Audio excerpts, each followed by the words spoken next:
Mingəçevirdə Şəfa bağları adlanan ərazidəki körpü qəzalı vəziyyətdədir. İllər əvvəl selin yararsız hala saldığı körpü sözün əsl mənasında təhlükə mənbəyidir. Körpüdən istifadə edən sakinlər körpünün hər an uçacağından ehtiyat edirlər.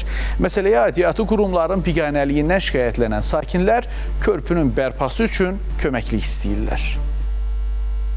Yalandan bir dənə 4-5 dənə durmadır, bərkinməsi yoxdur, qardaşım. Heç nədə yoxdur. Hamının ölüsü, dirisi, uşaq keçir. Birdən uşaq keçdi, başı yarıldı. Yəni bu belə bir biabsı vəziyyətdə olmaz bu. Maşının biri keçir, o birisi insan buradan piyada keçə bilmir. Çünki körpü qəzalı bir vəziyyətdədir. Adicə maşın keçir. Marşrutla özümüz minib gedib gəlirik də, atam biz bu marşrutdan istifadə edirik.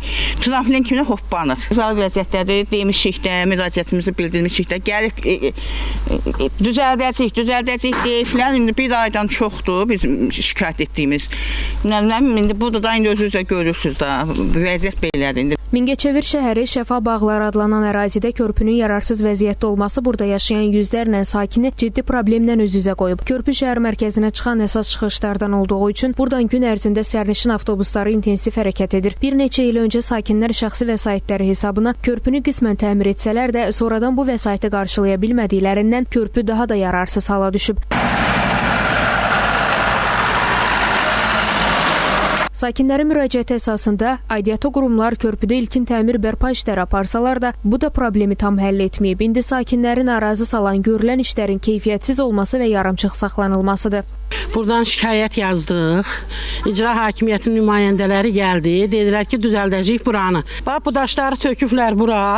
Belə daş olur, belə körpü tikilir. Bu harda görünüb? Gəlirlər yalandan düzəldəcəyik deyib gedirlər. İcra hakimiyyətindən nümayəndə qonşular yığılıb ərizə yazıb. Gəlib baxıblar, gəlib gördükləri işdə göz qabağında. Daşlar tökülüb, bu daşlar heç yerdə yoxdur. Yəni göyə ki, altını bərkmək üçün bu daşda yaranmır. Yəni bunu təzədən sökülməlidir, blok qoyulmalıdır, el köprüsüdür. Məsələ ilə bağlı Mingəçevir şəhər Kommunal Təsərrüfat İstehsalı Birliyindən bildirildi ki, sözügedən körpüdə təmir işləri aparılıb, yarımçıq qalan işlər də davam etdiriləcək. İlham Məmmədov, Fidan Səfər, Space xəbər, Mingəçevir.